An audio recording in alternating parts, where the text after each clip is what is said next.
Ganda. Din dahil po sa kakaanak ko at kakaplano ko on my own, sa sariling plano, lumaki, nag-aral, nakapag-kolehiyo. Naniniwala ba kayo natapos ako ng 3 kurso? Culinary, 1 sem ng Mascom,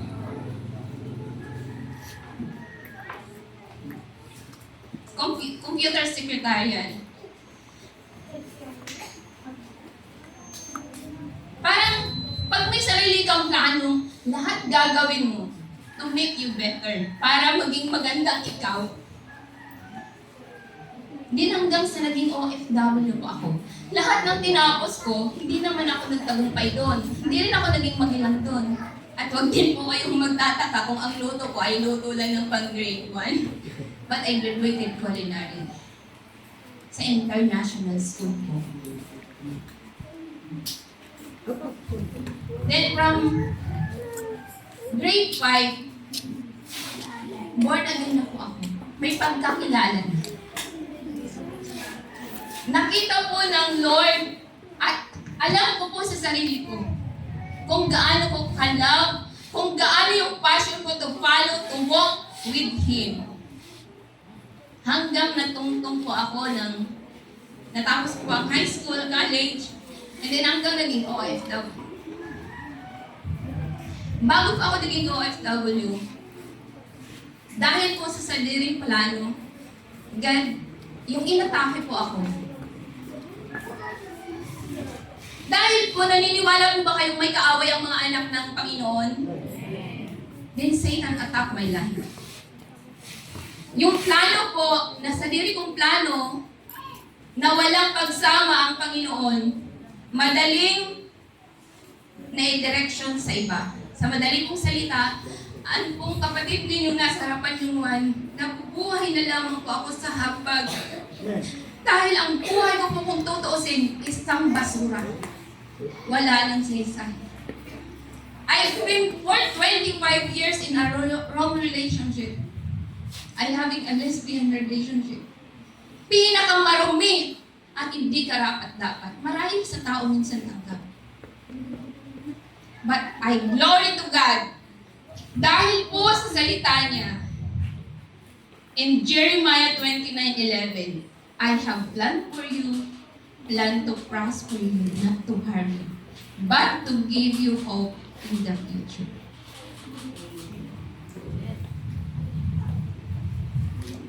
Sa madali pong salita, nagpatuloy po ang inyong kapatid sa pananampalataya paglilingkod.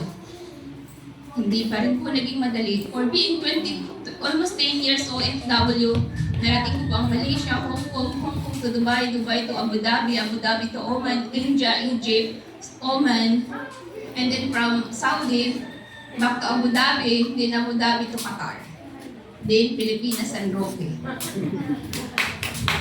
Jeremiah 29:11. Mga ngod, God remind me. Pinakita po ng Lord sa atin. Minsan, ang tao kung saan-saan mo hahanapin ang love, ang tagumpay, ang totoong success. Sometimes, pag mayaman na ka, ang akala mo yun ang totoong tagumpay. Kapag titulado ka na in 4 years or 10 years degree holder, akala mo yun ang tagumpay. But I glory to God. Mga ngod, God, gusto po ng Panginoon sa oras sa din. Nagpupon po sa lingod ninyo sa atubangan. God is a loving God. God is a faithful God. Pag pinangako po ng Panginoon, God will give you future. Maganda pong kinabukasan at totoong tagumpay.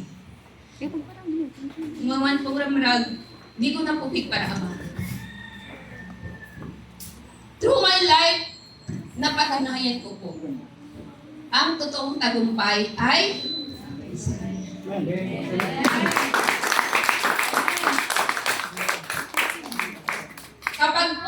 ginawa nating foundation, no matter what, whatever battle, o no man pong lakbayin ng ating buhay. Kapag si Yesu Kristo ang ating pundasyon, you will win. You will raise the famous line.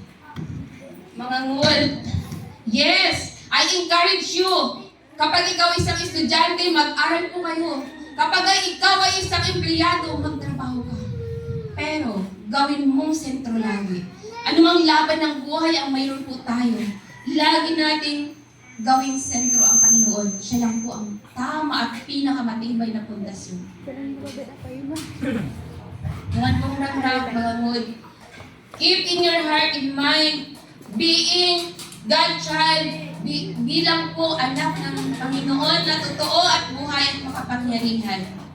God plan is a better plan.